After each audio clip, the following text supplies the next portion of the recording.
살다 보면 어느 순간 아주 조용하게 깨닫게 되는 일이 있습니다. 오랜 시간 사람을 만나고 관계를 이어가다 보면요. 인간관계에서 가장 큰 실수는 사실 나쁜 말을 한 것이 아니라는 걸 알게 됩니다.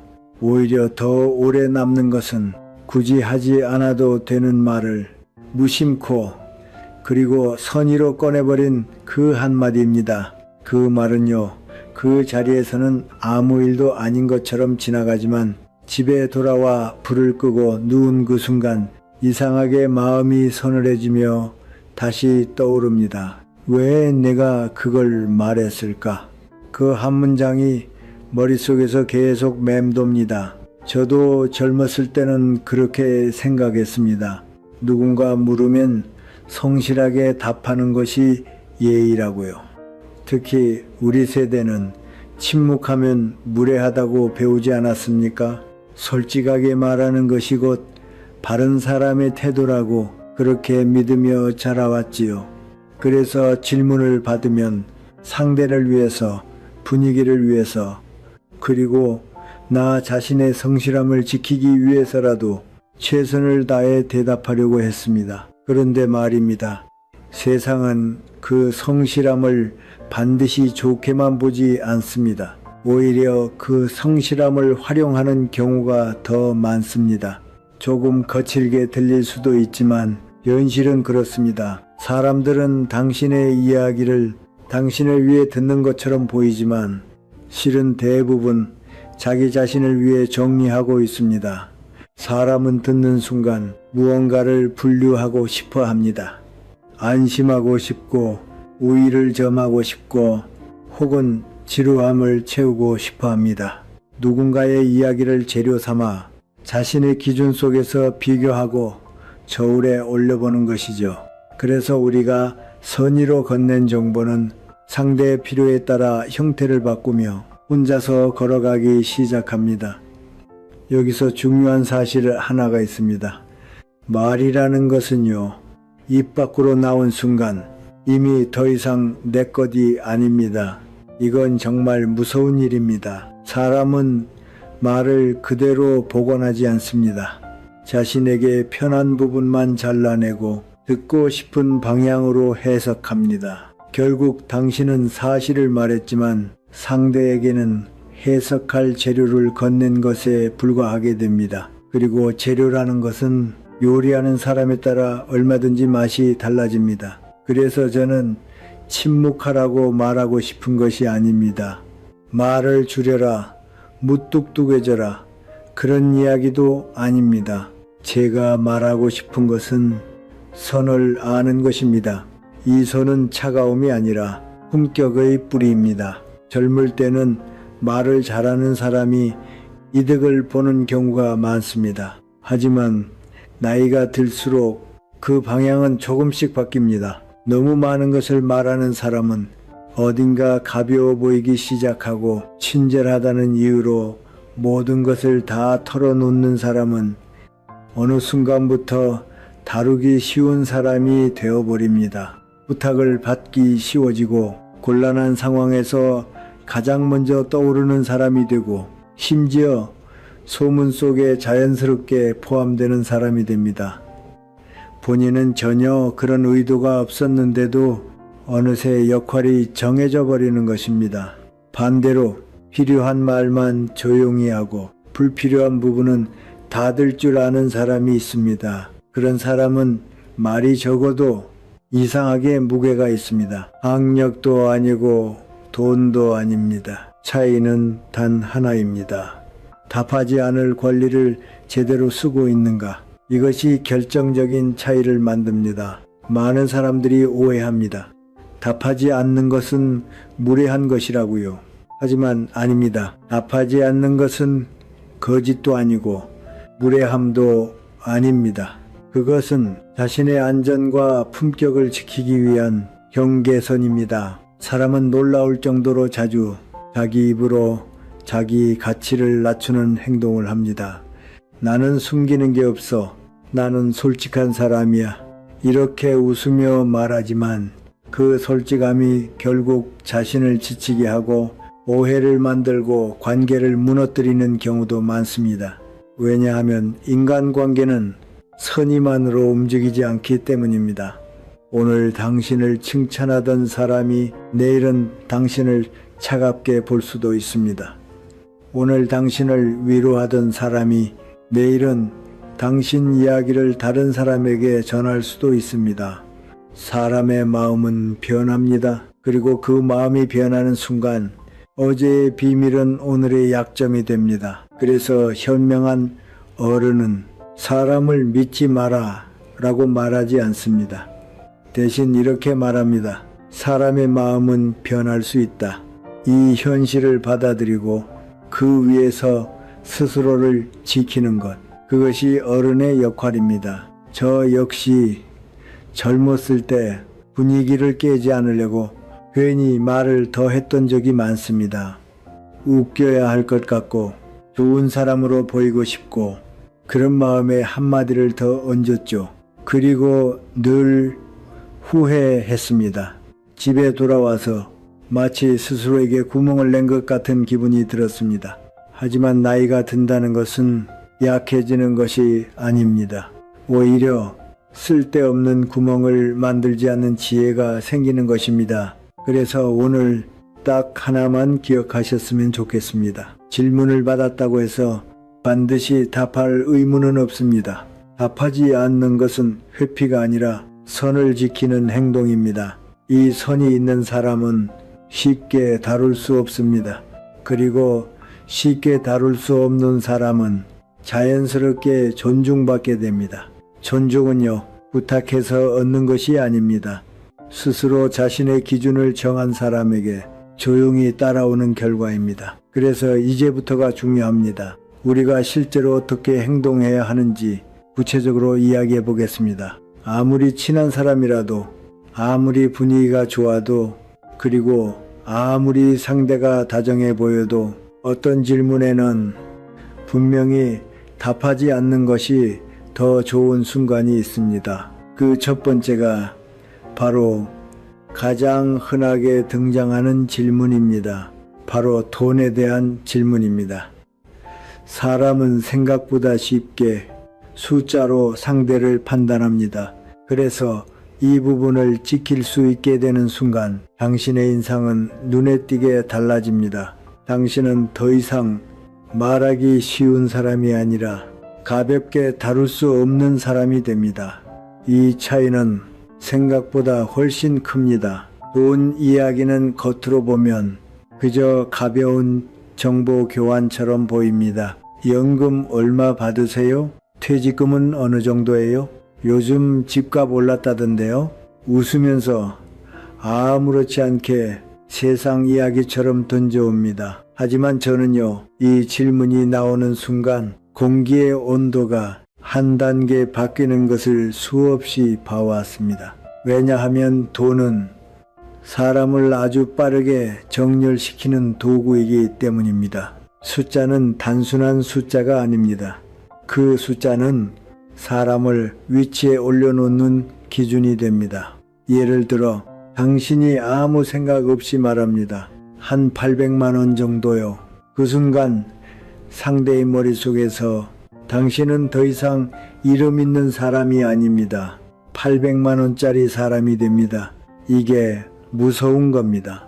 당신은 그냥 대답했을 뿐인데 상대는 당신을 기호로 바꿉니다. 그리고 기호가 되는 순간 관계의 성격이 바뀝니다. 누군가는 부러워하고 누군가는 질투하고 누군가는 계산을 시작합니다. 이 사람이라면 부탁해도 되겠네.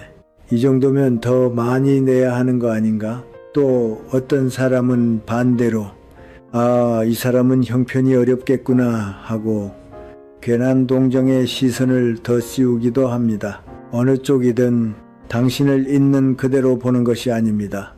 당신을 숫자로 보는 것입니다. 그리고 더 중요한 건 한번 생긴 경제적 이미지라는 것은 쉽게 사라지지 않는다는 점입니다. 나중에 상황이 바뀌어도 사람들은 과거의 숫자로 당신을 기억합니다.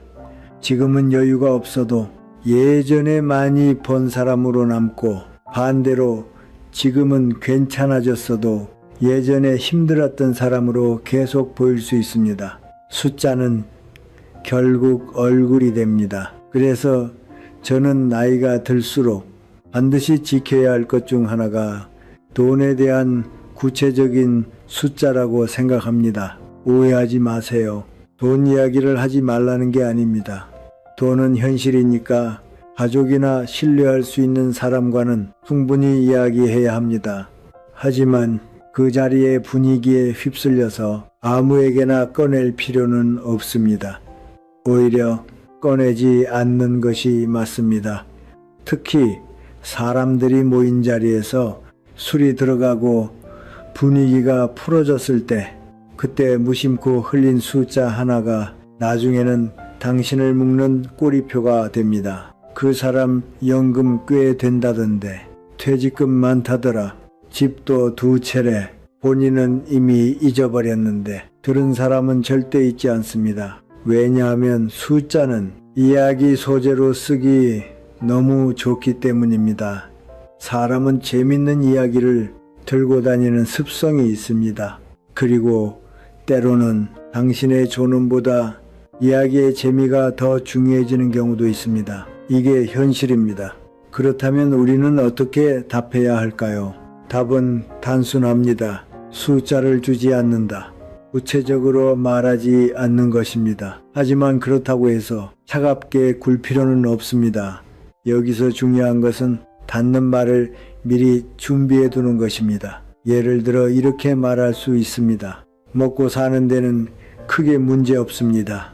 이 한 문장으로 충분합니다. 거짓도 아니고 자랑도 아니고 비참함도 아닙니다. 그저 조용히 문을 닫는 말입니다. 상대가 다시 묻습니다. 그래도 대략 어느 정도예요? 여기서 많은 사람들이 실수하는 순간이 옵니다. 바로 설명을 시작하는 것입니다. 설명을 하는 순간 당신은 스스로 문을 열어주는 것입니다. 문을 열어주면 멀리까지 들어오는 사람일수록 더 깊이 들어옵니다. 그래서 원칙은 하나입니다. 설명하지 않는다. 감정적으로 반응하지 않는다. 화내지 않는다. 그 대신 같은 말을 조용히 반복합니다. 먹고 사는 데는 문제 없습니다. 큰 걱정 없이 지내고 있습니다. 이걸 차분하게 미소를 유지한 채 반복합니다. 이 반복은 무례가 아닙니다. 이건 경계선입니다. 경계선이 있는 사람은 상대가 마음대로 들어올 수 없습니다. 들어올 수 없기 때문에 오히려 더 조심스럽게 대하게 됩니다. 조금 슬픈 이야기지만 사람은 쉽게 들어갈 수 있는 사람을 그렇게 소중히 여기지 않는 경향이 있습니다. 항상 열려있는 문에는 신발을 신고 들어옵니다. 하지만 단정한 집에는 신발을 벗고 들어가죠. 사람도 똑같습니다. 여기서 우리 세대가 가장 걸리는 부분이 있습니다. 이러면 내가 너무 차갑게 보이지 않을까? 그 마음 충분히 이해합니다. 하지만 꼭 말씀드리고 싶습니다. 진짜 예의라는 것은 상대의 호기심을 만족시키는 것이 아닙니다. 서로의 거리를 건강하게 유지하는 것입니다. 상대가 당신을 정말로 존중하는 사람이라면 당신이 한 발 물러섰을 때 거기서 멈춥니다. 멈추지 않고 계속 파고든다면 그건 관심이 아니라 침입입니다. 그리고 침입을 막는 것은 어른의 책임입니다. 당신이 나쁜 사람이 될 필요는 없습니다. 그저 조용히 문을 닫으면 됩니다. 변명도 필요 없습니다. 변명은 상대에게 공격할 틈을 주기 때문입니다. 숨기려는 건 아닌데 이렇게 말하는 순간 상대는 속으로 이렇게 생각합니다. 아, 숨기고 있구나. 그래서 가장 강한 태도는 이것입니다. 짧게 반복해서 미소로 이 3가지입니다. 저는요, 인생이라는 것이 결국 자기 자신을 지키는 법을 배우는 과정이라고 생각합니다. 젊을 때는 사랑받기 위해 말을 합니다. 하지만 나이가 들수록 무너지지 않기 위해 말을 하게 됩니다. 무너지지 않는다는 것은 차가워진다는 뜻이 아닙니다. 필요한 온도를 유지하는 것입니다. 그리고 돈 이야기는 그 온도를 쉽게 무너뜨리는 주제입니다. 그래서 처음부터 온도를 올리지 않는 것이 중요합니다. 숫자를 내지 않는 것, 특히 말하고 싶어지는 순간일수록 더 말하지 않는 것, 이것만 지켜도 당신의 인간관계는 훨씬 편안해집니다. 마지막으로 하나만 기억하세요. 돈 질문을 잘 피하는 것은 말을 잘하는 기술이 아닙니다. 잡음을 줄이는 습관입니다. 머리가 빠른 것이 아니라 몸에 익은 태도입니다. 당신만의 짧은 한 문장, 먹고 사는데 문제 없습니다. 이걸 몸에 익히세요. 그리고 부드럽게 웃으세요. 미소는 방패가 됩니다. 방패를 가진 사람에게 사람은 함부로 다가가지 않습니다. 품격은 이렇게 만들어집니다. 좋은 이야기가 지나가면요, 비슷한 얼굴로 다가오지만 훨씬 더 미묘한 질문이 하나 있습니다. 겉으로는 따뜻하고 배려처럼 들리지만 사실은 당신의 삶 안쪽을 들여다보려는 질문입니다. 바로 가족 이야기입니다. 요즘 아들은 잘 지내요? 딸은 결혼 안 해요? 며느리랑은 잘 지내죠? 손주는 자주 와요? 말투도 부드럽고 표정도 온화합니다. 그래서 대부분 사람들은 이걸 관심이라고 받아들입니다.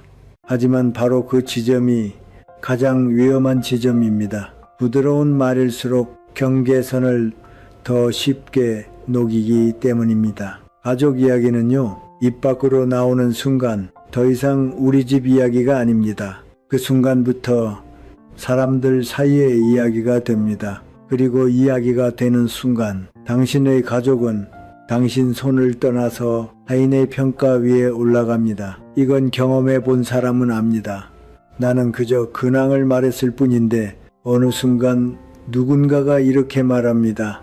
그 집은 말이야. 이때부터 이야기는 조금씩 틀어지기 시작합니다. 누군가의 편한 방향으로 해석되고 누군가의 필요에 맞게 변형됩니다.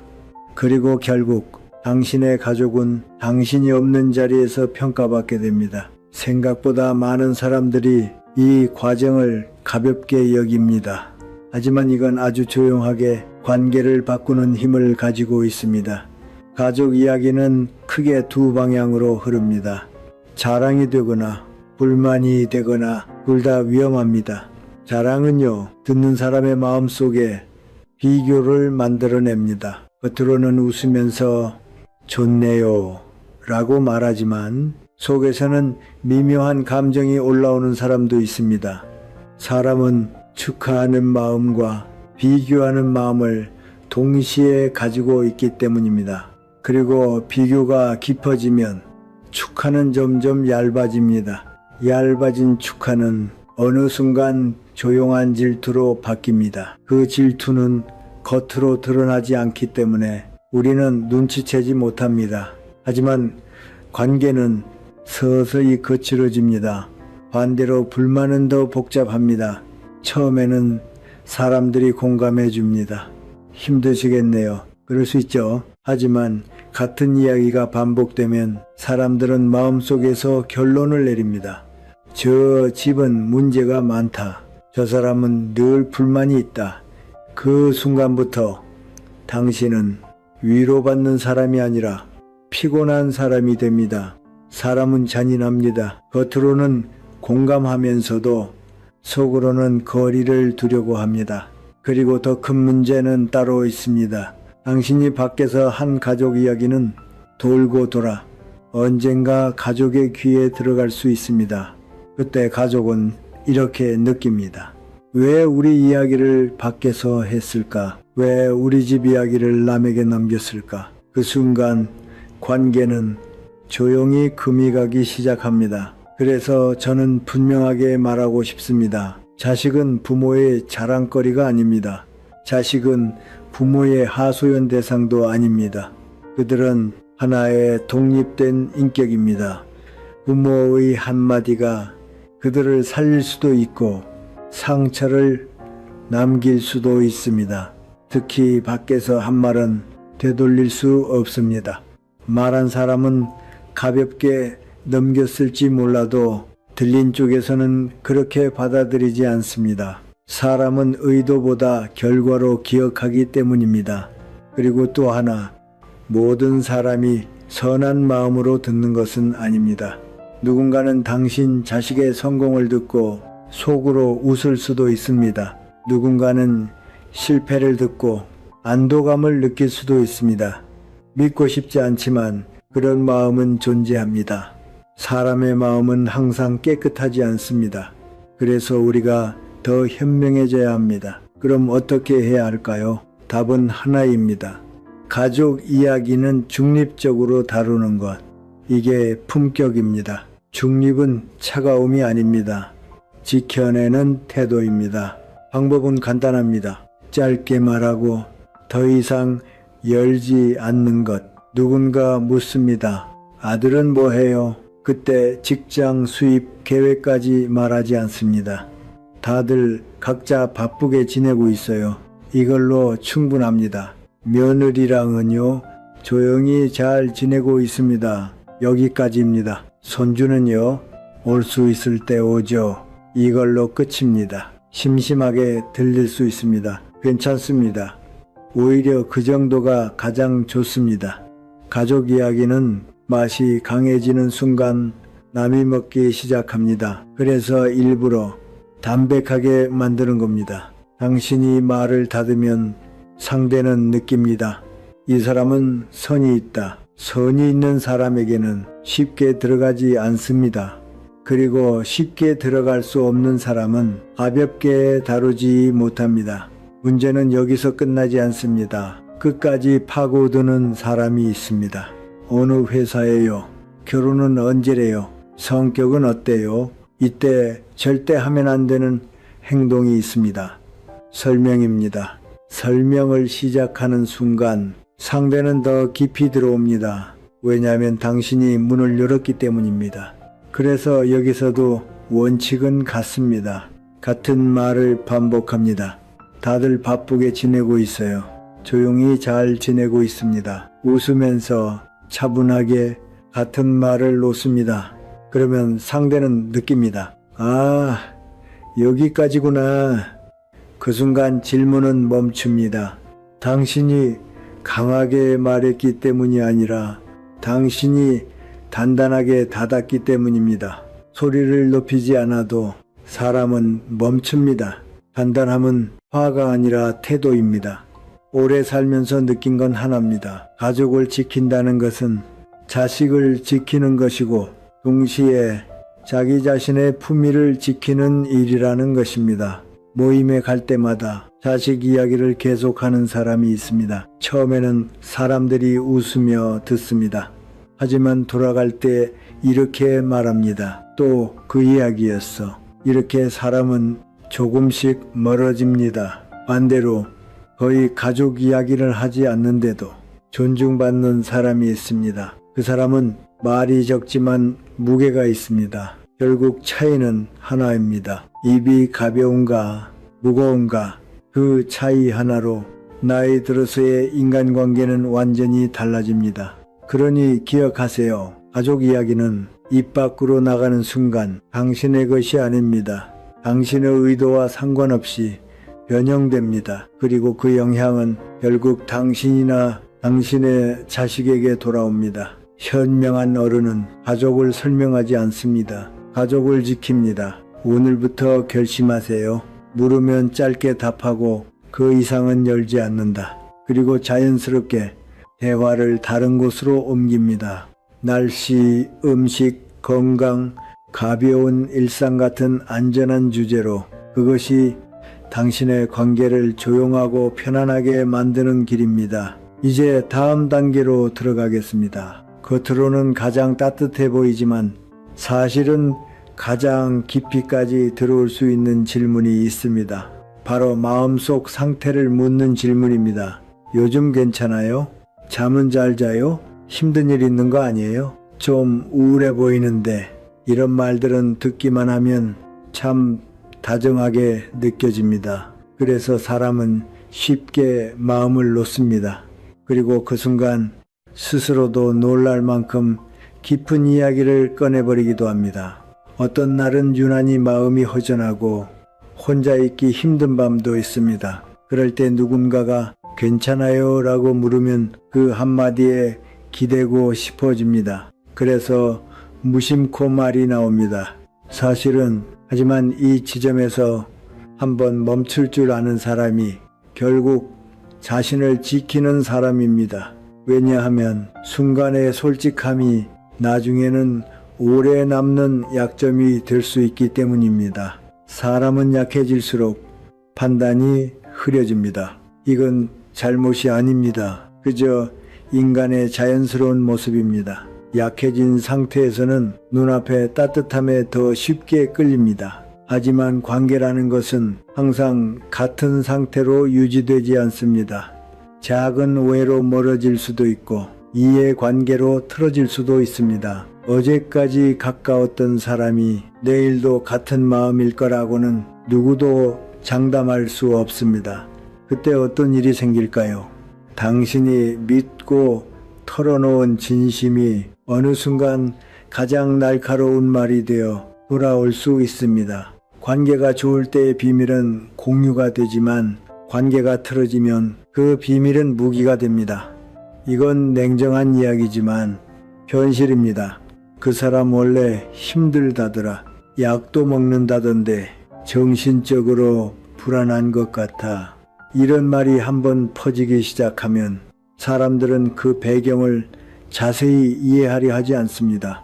세상은 복잡한 진실보다 간단한 이야기 하나를 더 좋아합니다. 그리고 그 이야기 하나가 당신의 이미지를 바꿔버립니다. 당신이 힘들어서 꺼낸 한마디가 다른 사람 입에서는 당신을 판단하는 근거가 될 수 있습니다. 그래서 무서운 것입니다. 심리적으로도 이유가 있습니다. 누군가에게 깊은 속마음을 건넨 순간 그 관계 안에는 작은 힘의 기울기가 생깁니다. 정보를 가진 쪽이 조금 더 유리한 위치에 서게 됩니다. 상대가 나쁜 사람이라는 뜻이 아닙니다. 다만 사람의 마음은 변할 수 있다는 사실을 우리가 인정해야 한다는 것입니다. 마음이 변하면 과거의 정보는 언제든 당신을 흔드는 요소가 될 수 있습니다. 그래서 현명한 사람은 감정을 숨기는 사람이 아닙니다. 감정을 관리하는 사람입니다. 관리되지 않은 감정은 밖으로 흘러나오고 그 노출은 때로 공격의 입구가 되기도 합니다. 그렇다면 아무에게도 말하지 말아야 할까요? 그건 아닙니다. 범위를 좁혀야 합니다. 정말 깊은 이야기는 아무에게나 건네는 것이 아닙니다. 혼자 정리해도 됩니다. 글로 써도 됩니다. 아주 오랜 시간 검증된 극소수에게만 나눠도 충분합니다. 특히 사람들이 모인 자리에서 분위기에 휩쓸려 나도 사실 힘들어 라고 자신의 바닥까지 꺼내는 것은 용기가 아니라 무모함에 가깝습니다. 나이가 들수록 사람은 더 쉽게 외로움을 느낍니다. 그건 자연스러운 일입니다. 문제는 그 외로움을 사람만으로 채우려 할 때 생깁니다. 사람은 항상 당신 편이 되어주지 않기 때문입니다. 그래서 저는 말하고 싶습니다. 모든 걸 털어놓고 싶어지는 순간 한번 멈추세요.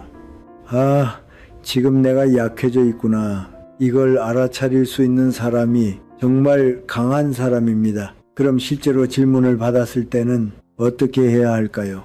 여기서도 원칙은 같습니다. 길게 말하지 않는다. 짧게 닫는다. 방향을 바꾼다. 예를 들어 요즘 괜찮아요? 라는 질문에 자신의 힘든 상황을 그대로 풀어놓는 대신 이렇게 말할 수 있습니다. 덕분에 하루하루 잘 보내고 있습니다. 혼자 있는 시간도 나쁘지 않네요.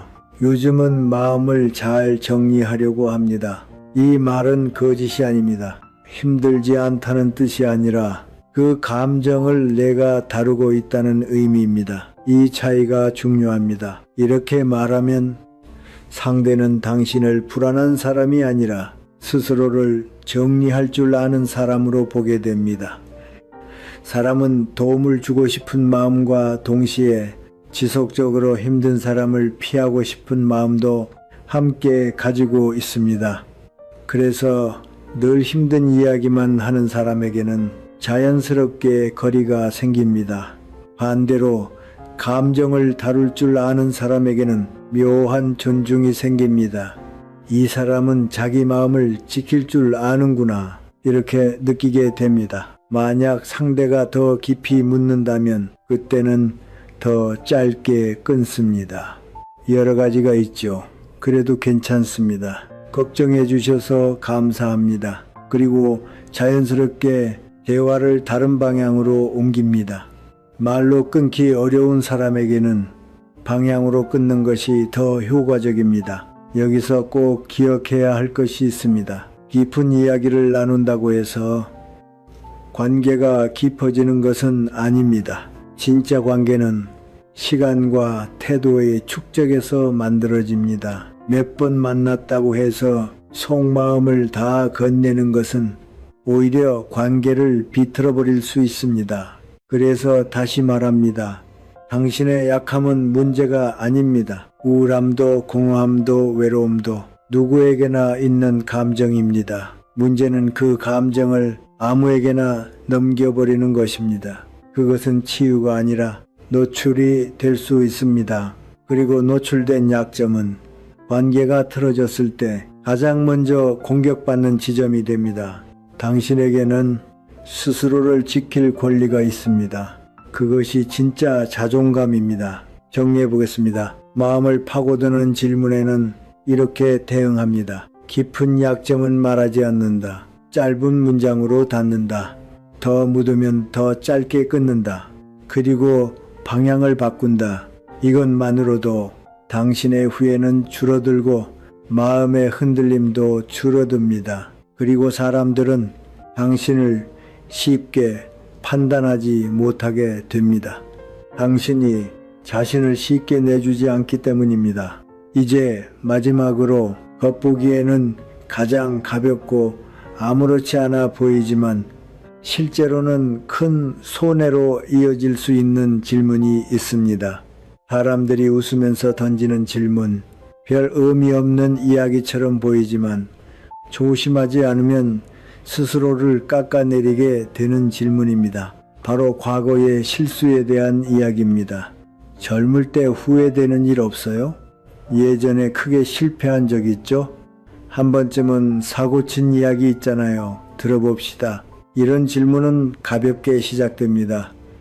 때로는 분위기를 부드럽게 만들기 위해 혹은 서로를 더 가깝게 느끼기 위해 자연스럽게 오가는 말들입니다. 그리고 이 질문은 상대가 먼저 하지 않아도 우리가 먼저 꺼내기도 합니다. 겸손해 보이고 싶어서, 완벽하지 않은 모습을 보여주고 싶어서, 분위기를 편하게 만들고 싶어서입니다. 그 마음 충분히 이해됩니다. 하지만 여기에는 생각보다 큰 함정이 있습니다. 사람은 교훈을 듣지 않습니다.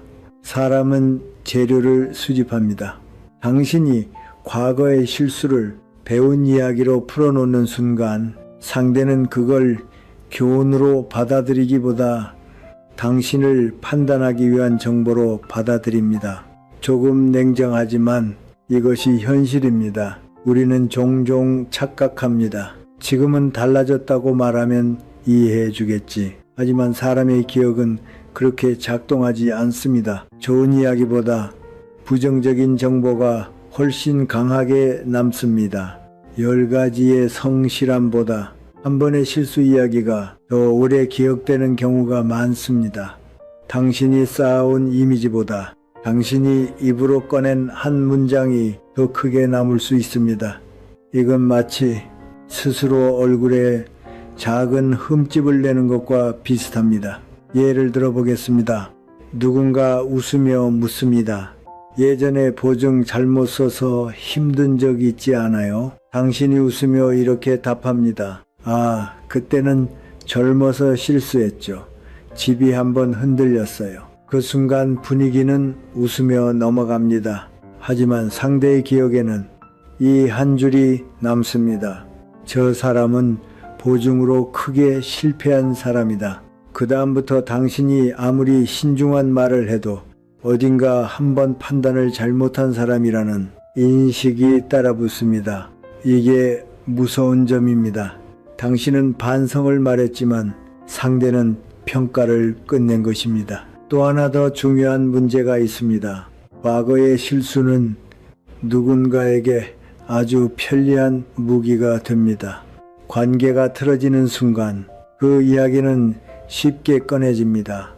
원래 그런 사람이야. 이 한마디로 정리됩니다. 그리고 그 무기는 당신이 직접 건넨 것입니다. 막을 방법이 없습니다. 그래서 꼭 기억해야 합니다. 사람은 당신의 변화를 끝까지 확인해 주지 않습니다. 변화를 확인하는 것은 시간과 노력이 필요하기 때문입니다. 그래서 사람들은 과거의 한 장면으로 전체를 판단하는 편을 더 선택합니다. 나이가 들수록 사람은 신뢰와 품격으로 평가받습니다. 그런데 스스로 과거의 실수를 꺼내면 그 신뢰의 기반이 흔들릴 수 있습니다. 물론 누구에게나 실수는 있습니다. 실수를 숨기라는 이야기가 아닙니다. 거짓말을 하라는 것도 아닙니다. 핵심은 이것입니다. 과거의 실수는 말로 설명해서 해결되는 것이 아니라 현재의 태도로 증명되는 것입니다. 사람은 설명을 들으면 의심하지만 태도를 보면 납득합니다. 그래서 현명한 사람은 과거를 설명하지 않습니다. 과거를 정리하고 지금을 보여줍니다. 그렇다면 질문을 받았을 때 어떻게 답해야 할까요? 여기서 중요한 기술이 하나 있습니다. 과거에서 현재로 대화를 옮기는 것입니다. 누군가 묻습니다. 젊을 때 후회되는 일 있어요? 여기서 과거 이야기를 늘어놓는 대신 이렇게 답할 수 있습니다. 이미 지난 일입니다. 지금을 더 잘 살려고 합니다. 이 한 문장으로 충분합니다. 과거를 부정하지도 않았고 내용을 드러내지도 않았습니다. 상대가 다시 묻습니다. 그래도 어떤 일이었어요? 이때도 구체적으로 들어가지 않습니다. 그 덕분에 배운 게 있어서 지금은 같은 선택은 하지 않습니다. 이걸로 끝입니다. 핵심은 무슨 일이 있었느냐가 아니라 지금 나는 어떻게 살고 있느냐입니다. 상대가 당신을 존중하는 사람이라면 여기서 멈춥니다.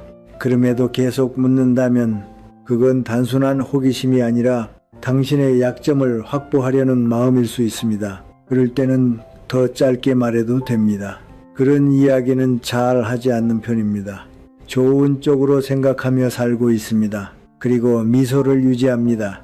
설명은 필요 없습니다. 설명은 문을 여는 행동이기 때문입니다.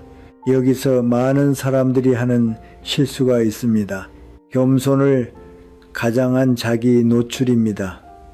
나도 옛날엔 문제 많았어. 젊을 때는 엉망이었지. 이런 말은 겸손처럼 보이지만 품격이라는 관점에서는 위험합니다. 진짜 겸손은 자기 상처를 크게 드러내는 것이 아니라 말을 줄이고 태도를 정리하는 데서 나옵니다. 또 하나 기억할 점이 있습니다. 과거를 말하는 순간 그 과거는 현재가 됩니다. 이미 지나간 일을 다시 끌어올려서 스스로 흐리게 만들 필요는 없습니다. 과거는 과거에 두고 현재의 모습으로 서는 것, 이것이 더 강한 태도입니다. 이제까지 이야기한 내용을 정리하면 이렇습니다. 답할수록 손해가 되는 질문에는 공통점이 있습니다. 말하는 순간 당신을 평가하는 재료가 되고 소문으로 퍼지기 쉬우며 시간이 지나면서 당신을 불리하게 만들 수 있다는 점입니다. 그래서 가장 중요한 결론은 이것입니다. 모든 질문에 답할 의무는 없다. 이걸 스스로에게 허락하는 것, 이것이 첫 번째 단계입니다. 하지만 여기서 끝나면 안 됩니다. 그저 말을 닫는 사람은 침묵하는 사람으로 보일 수 있습니다. 품격 있는 사람은 다릅니다. 닫아야 할 것은 닫고 열어야 할 것은 압니다. 이제부터는 그 이야기입니다. 자신의 사생활을 드러내지 않으면서도 오히려 분위기를 밝게 만들고 더 깊이 있는 사람으로 보이게 하는 방법, 애화를 바꾸는 기술입니다. 이제부터가 진짜 중요합니다. 지금까지는 닫는 법을 이야기했습니다. 답하면 손해가 되는 질문, 피해야 할 말들에 대해 이야기했습니다. 하지만 그것만으로는 충분하지 않습니다. 그저 말을 줄이는 사람은 오해받기 쉽습니다. 차갑게 보일 수도 있고 다가가기 어려운 사람으로 느껴질 수도 있습니다. 그래서 필요한 것은 닫은 뒤에 어디로 대화를 옮기느냐입니다. 품격 있는 사람은 피하지 않습니다. 대화를 주도합니다. 상대가 당신을 파고드는 방향으로 질문을 던지면 그 방향으로 따라가지 않습니다. 대신 분위기를 살리는 방향으로 조용히 방향을 바꿉니다. 이 기술이 생기면 사람들은 당신을 숨기는 사람이 아니라 정리된 사람으로 보게 됩니다. 그렇다면 어디로 옮겨야 할까요? 가장 강하고 가장 부드러운 방법이 있습니다. 칭찬과 감사입니다. 이건 단순해 보이지만 실제로는 많은 사람들이 잘 못합니다. 하지만 이걸 자연스럽게 하는 사람은 어디서든 존중받습니다. 이유는 간단합니다. 사람은 자기 마음을 가볍게 만들어주는 사람을 함부로 대하지 않습니다. 모임에 가보면 분위기가 무거워지는 순간이 있습니다. 한 사람이 불평을 시작하면 그 불평이 옆 사람에게 옮겨가고 다시 다른 사람에게 퍼집니다. 물가 이야기, 건강 이야기, 자식 이야기, 관계 이야기, 그렇게 한 바퀴 돌고 나면 식탁 위에는 음식보다 피로가 더 많이 남습니다. 그때 누군가 당신에게 묻습니다. 요즘 어떠세요? 대부분의 사람들은 그 흐름에 따라 또 하나의 불평을 얹습니다. 하지만 품격 있는 사람은 여기서 흐름을 바꿉니다. 자기 이야기를 길게 하지 않습니다. 대신 지금 이 자리를 밝힙니다. 이렇게 같이 앉아서 식사하는 게 오늘 제일 좋은 일입니다. 그리고 한 사람을 향해 말합니다. 오늘 얼굴이 참 편안해 보이네요. 이 한마디로 공기가 달라집니다. 사람의 표정이 풀립니다. 왜냐하면 사람은 누구나 인정받고 싶어 하기 때문입니다. 자신의 존재를 긍정받는 순간 마음이 풀립니다. 마음이 풀리면 그 자리는 편안해집니다. 그리고 그 분위기를 만든 사람은 자연스럽게 존중받습니다. 여기서 중요한 사실이 하나 있습니다. 사람은 칭찬받은 사람만 좋게 보는 것이 아니라 칭찬을 하는 사람 자체를 좋게 봅니다. 여유 있는 사람, 따뜻한 사람, 안정된 사람으로 인식합니다. 반대로 불평이나 험담을 자주 하는 사람은 그 내용과 상관없이 자기 이미지까지 함께 깎입니다. 그래서 말은 상대를 향하는 것 같지만 결국 자신을 비추는 거울입니다. 그렇다면 어떻게 칭찬해야 할까요? 깊이가 필요합니다. 겉으로 보이는 것만 말하면 가볍게 들릴 수 있습니다. 조금 더 구체적으로 말하는 것이 좋습니다. 막연한 표현보다 작은 변화를 짚어주는 것이 좋습니다. 그리고 비교하지 않는 것이 중요합니다. 누군가와 비교하는 순간 경쟁이 생기고 공기가 굳어집니다. 그 사람 자체를 그대로 말해주는 것이 가장 편안합니다. 또 하나 중요한 것은 겉모습보다 태도를 보는 것입니다. 태도는 오래 남습니다. 말이 정중한 사람, 약속을 지키는 사람, 배려하는 사람, 이런 부분을 짚어주는 칭찬은 상대의 자세를 바로 세웁니다. 그 자리가 단정해집니다. 감사도 마찬가지입니다. 고맙다는 말은 비용이 들지 않지만 관계를 풍성하게 만듭니다. 멀리서 와준 것에 대한 감사, 이야기를 들어준 것에 대한 감사, 이런 말은 사람을 다시 그 자리로 오게 만듭니다. 사람은 자신을 편안하게 해주는 사람 곁에 머물고 싶어 하기 때문입니다. 이 기술은 앞에서 말한 질문을 피할 때도 아주 강하게 작용합니다. 돈을 묻는 질문이 들어오면 짧게 닫습니다. 그리고 바로 방향을 바꿉니다. 오늘 오시기 힘드셨을 텐데 와주셔서 감사합니다. 이렇게 흐름을 옮기면 질문은 자연스럽게 사라집니다. 회피한 것이 아니라 주도한 것입니다. 가족 이야기에서도 같습니다. 짧게 닫고 상대를 향합니다. 이렇게 하면 자신을 지키면서도 분위기를 살릴 수 있습니다. 이게 품격입니다. 이제 한 단계 더 나아가 보겠습니다. 대화를 더 깊고 편안하게 만드는 방법입니다. 바로 취미와 일상에 대한 이야기입니다. 나이가 들수록 사람들의 대화 주제는 좁아집니다. 돈, 건강, 자식, 이 세 가지로 모이게 됩니다. 문제는 이 주제에 오래 머물면 비교가 생기고 마음이 거칠어진다는 것입니다. 그래서 품격 있는 사람은 그 흐름에 오래 머물지 않습니다. 질문을 받으면 자기 상황을 더 설명하는 방향이 아니라 대화의 차원을 바꾸는 방향으로 갑니다. 그때 가장 좋은 것이 취미입니다.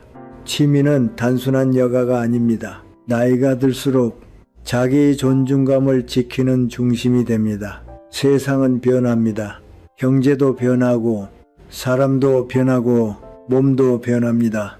하지만 자기 안에 만들어 놓은 작은 즐거움은 쉽게 사라지지 않습니다. 그래서 취미가 있는 사람은 쉽게 무너지지 않습니다. 누군가 묻습니다. 요즘 뭐 재밌는 거 있으세요? 많은 사람들은 별거 없다고 답합니다. 그리고 다시 힘든 이야기로 돌아갑니다. 하지만 방향을 바꿀 수 있습니다. 요즘 아침에 햇살을 받으며 걷는 시간이 좋습니다. 차를 마시면서 음악 듣는 시간이 편안합니다. 책을 조금씩 읽으면서 마음을 정리하고 있습니다. 이런 이야기는 자랑이 아닙니다. 비교를 만들지도 않습니다. 하지만 듣는 사람은 느낍니다. 이 사람은 안정되어 있다. 이 사람은 자기 세계가 있다. 그 순간 당신을 보는 시선이 달라집니다. 이게 힘입니다. 중요한 것은 크고 대단한 취미가 아닙니다. 작아도 됩니다. 오히려 작을수록 좋습니다. 산책, 음악, 차 한 잔, 독서 이런 것들은 비교를 만들지 않습니다. 그래서 더 강합니다. 그리고 한 번이 아니라 지속되는 것이 중요합니다. 작은 습관이 사람의 안정감을 만듭니다. 안정감은 신뢰로 이어집니다. 사람은 흔들리는 사람보다 안정된 사람을 더 존중합니다. 이제 마지막으로 하나 더 말씀드리겠습니다. 과거보다 현재와 미래를 말하는 것입니다. 과거 이야기만 하는 사람은 점점 힘을 잃습니다. 하지만 현재를 살아가는 사람, 앞을 향해 있는 사람은 조용히 힘을 가집니다. 큰 계획이 필요하지 않습니다. 작은 예정이면 충분합니다. 다음 주에는 책 한 권을 마무리하려고 합니다.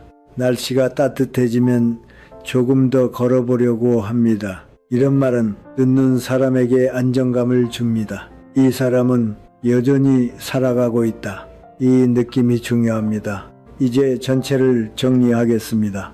모든 질문에 답할 필요는 없습니다. 닫아야 할 문은 닫습니다. 그리고 열 때는 부드러운 방향으로 엽니다.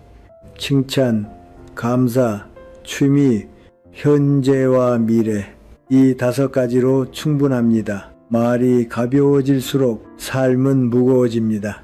말이 무거워질수록 삶은 가벼워집니다. 인간관계에서 가장 중요한 것은 상대를 바꾸는 것이 아니라 자신을 쉽게 내주지 않는 것입니다. 오늘부터 한 가지만 해보십시오. 어려운 질문이 들어오면 마음속으로 이렇게 말하십시오. 나는 모든 질문에 답할 필요가 없다. 그리고 입으로는 짧게 부드럽게 말하십시오. 잘 지내고 있습니다. 그 다음 대화를 옮기십시오. 이걸 반복하면 조금씩 편해지고 조금씩 존중받게 됩니다. 존중은 크게 얻는 것이 아니라 조용히 쌓이는 것입니다. 사람은 나이가 들수록 더 많은 것을 알게 되는 것 같지만 사실은 덜 말해야 할 것들을 배우는 과정인지도 모릅니다. 예전에는 무엇이든 설명하려고 했습니다. 이해받고 싶어서, 오해받기 싫어서, 좋은 사람으로 보이고 싶어서, 그래서 스스로를 많이 꺼내 보였습니다.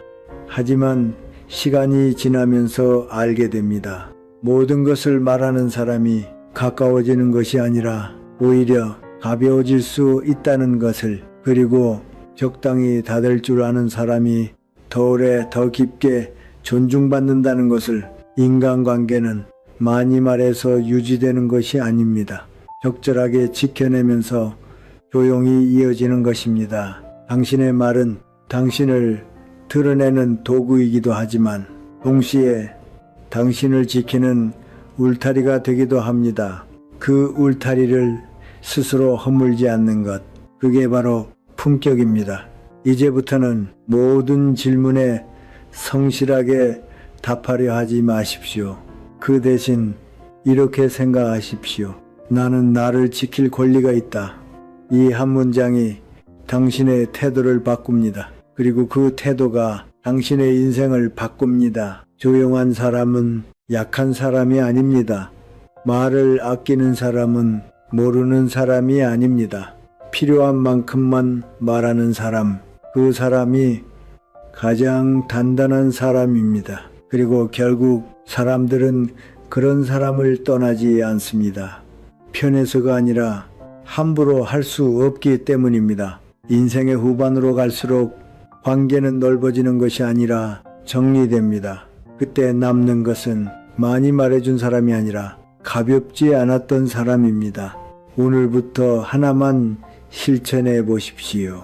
말하고 싶은 순간 한 번만 멈추는 것, 그리고 조금만 덜 말하는 것, 그 작은 차이가 당신의 관계를 바꾸고 당신의 하루를 바꾸고 결국 당신의 삶을 바꿉니다. 당신은 이미 충분히 좋은 사람입니다. 이제는 그 가치를 지키는 사람이 되십시오.